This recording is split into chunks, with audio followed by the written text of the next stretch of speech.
تو مختصر سی بات کہ یہ کیسے سمجھا جائے کہ آپ مبارک ہیں کہ منحوس؟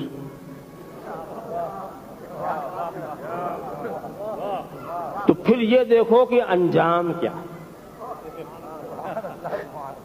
انجام الاعتبار بالخواتین. اگر آپ آخر میں مبارک تو پوری زندگی مبارک، اور اگر آپ آخر میں منحوس تو پوری زندگی منحوس.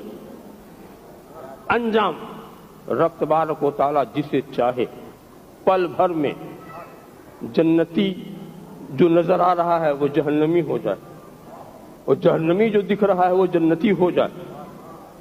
تو اعتبار کس چیز کا ہے؟ آخری بات کا، کہ آخر میں تو کیا. اسی لیے کسی کو حق نہیں ہے، چاہے وہ کتنا ہی بڑا ایمان والا کیوں نہ ہو، کہ یہ دعویٰ کرے کہ میں جنتی ہوں. اور آپ کو بھی حق نہیں ہے کہ چاہے کوئی کتنا ہی خراب کیوں نہ ہو آپ اسے جہنمی کہہ دیں. پہلے دیکھیے کہ موت کس پر ہوتی ہے. ایمان پر موت تو جنتی، کفر پر موت تو جہنمی. تو موت کو دیکھیے آخری گھڑی کیا ہے، توبہ پر جنتی. اس پر کچھ لوگ عجیب ہیں. حضور نے تو یہ فرمایا تھا نا کہ کسی کو اپنے کو جنتی نہیں کہنا چاہیے، کسی کو جہنمی نہیں کہنا چاہیے، اس لیے کہ یہ جنتی جہنمی ہونا یہ تو مستقبل کی چیز. اس کا ترجمہ لوگوں نے کیا کیا کہ کسی کو کافر نہیں کہنا چاہیے، کافر نہیں کہنا چاہیے. کہاں جنتی جہنمی، کہاں کافر مومن. کسی کو کافر نہیں کہنا چاہیے.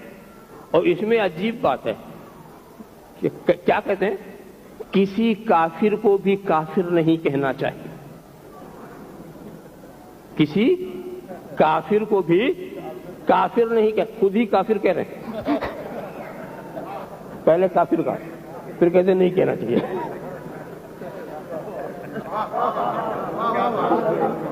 کسی کافر کو بھی کافر نہیں کہنا چاہیے. اور دیکھیے یہ وہ لوگ کہتے ہیں جنہیں سورہ کافرون خوب یاد ہوگی. ان سے پوچھئے قل یا ایھا الکافرون، اے محبوب تم کہو اے کافرو. تو رسول نے یہ کافر کس کو کہا؟ تو اگر کافر کو کافر نہیں کہنا چاہیے تو رسول نے یہ کافر کس کو کہا؟ مگر دلیل سنیے، کسی کافر کو کافر نہیں کہنا چاہیے. تمہیں کیا خبر کہ مرنے سے پہلے مومن ہو جائے. اب دلیل کتنی؟ تو اب ایسے ہی آپ ان سے بھی کہہ دو کہ کسی مسلمان کو مسلمان نہیں کہنا چاہیے. تجھے کیا خبر کہ مرنے سے پہلے کافر ہو جائے. اگر یہ دلیل ہے، دیکھو مرنے کے بعد جو ہوگا وہ تو کہا جائے گا، مگر اس وقت جو حالت ہے وہ بیان کرنا ضروری ہے. کافر کو کافر نہ سمجھنا بھی کفر ہے.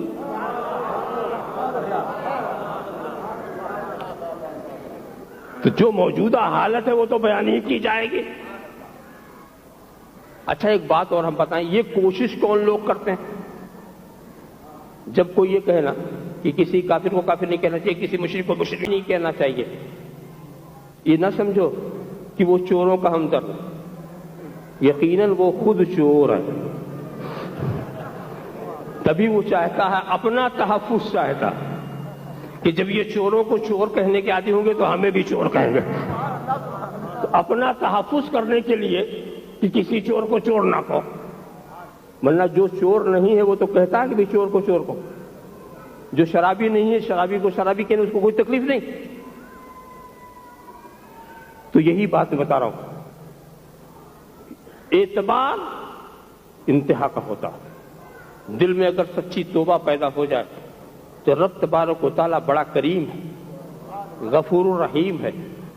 یہ واقعہ شاید آپ کی نظروں سے گزرا ہو کہ عہد فاروقی میں ایک انسان جو شراب کا عادی تھا، اتفاق سے وہ شراب کی بوتل نکلا، فاروق اعظم کی نظر بھی پڑ گئی، نظر آتے ہی اس نے چھپا لیا، بوتل چھپا لی۔ فاروق اعظم قریب آئے، کیا ہے؟ وہ ڈر گیا، مگر دل میں اس نے سچی توبہ کی کہ اے اللہ تو میرے عیب کو چھپا لے، میرا پردہ، میرا راز فاش نہ ہو، میں آج سے توبہ کرتا ہوں، اب کبھی نہیں پیوں گا۔ دل میں سچی توبہ، مگر چھپا تو لیا اس نے۔ تو اس کی زبان سے نکلا، اس میں دودھ ہے، اس میں دودھ ہے۔ کہا دودھ ہے تو تم نے چھپایا کیوں؟ نکال کیا ہے؟ نکالا تو واقعی دودھ تھا۔ سچی توبہ کی ایک پہچان بتا دوں کہ تمہاری توبہ سچی ہے، توبہ سچی کرنے کے بعد جو دعا کرو گے ضرور قبول ہوگی، اللہ کی رحمت سے، اس کے فضل و کرم سے۔ تو اعتبار جو ہوتا ہے وہ آخری بات کا ہوتا ہے کہ تمہاری موت کس پر ہوئی ہے۔ تو یہ برکت والے لوگ جو ہیں، یہ تو ہوا اگر ہم برکت کا معنی لے کے چلیں۔